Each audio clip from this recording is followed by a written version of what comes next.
so glad. I know that you have a long history with the book, and obviously when it comes to making the film, it's a little bit different, but I appreciate those differences, mainly because I'm a biracial kid myself, so it's great seeing that representation on screen. So talk to me about your love for A Wrinkle in Time and how you kind of discovered it and how you kind of got attached to it. I mean, it's crazy. I read it when I was a really little girl, 10 years old.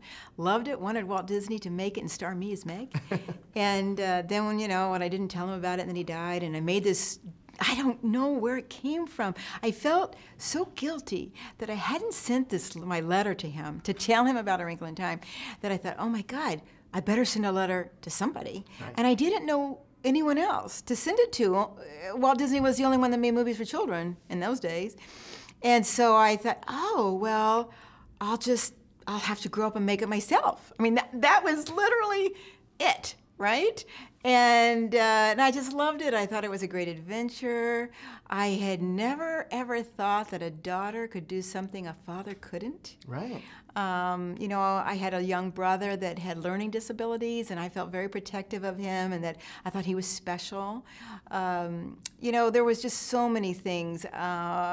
And I think also, obviously, that Meg is trying to get rid of her faults, and then they come in handy on Camazotz. I loved that. Right. That, and I love the science, and I love the spiritual story. I mean, people talk about it's about everything, about so many different things. Well, I loved all those things. Right. I love the science, I love the spiritual, I love this family, I love the family love.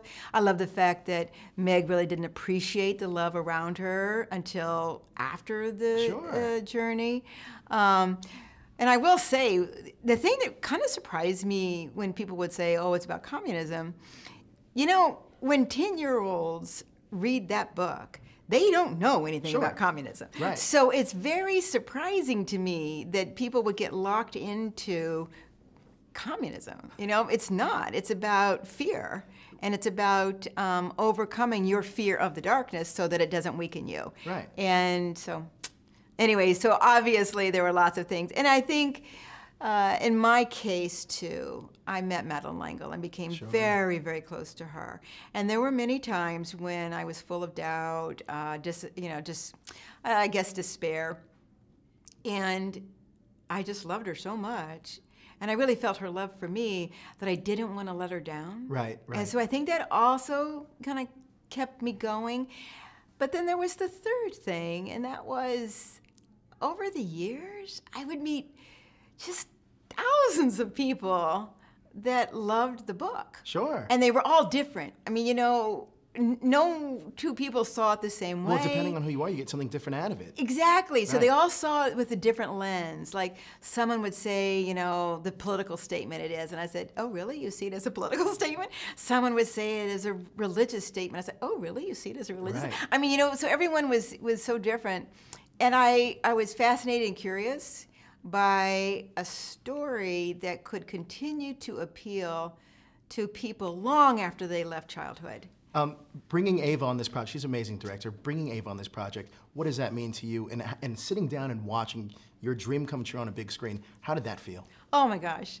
So if you can think about this, in 1980, when I was starting to find writers, there were no women to hire to write this screenplay that had any track record at all for this kind of film. None. None. I think there was one, the woman who wrote Romancing the Stone, and then she was killed in a car crash. I mean, there was very, very limited people. I mean, E.T. didn't come out until 1982. Right, 82, yeah. So there just were very, very few women. So to come to 2018, where not only do we have Jennifer Lee, but Ava DuVernay, Right. This woman of color who has demonstrated that she is a talent with extraordinary vision, and that she wanted to make A Wrinkle in Time, and that Disney, from Bob Iger on down, were so supportive, not only of the movie, but especially of Ava. I thought that was a real game changer, and I hope all studios do the same.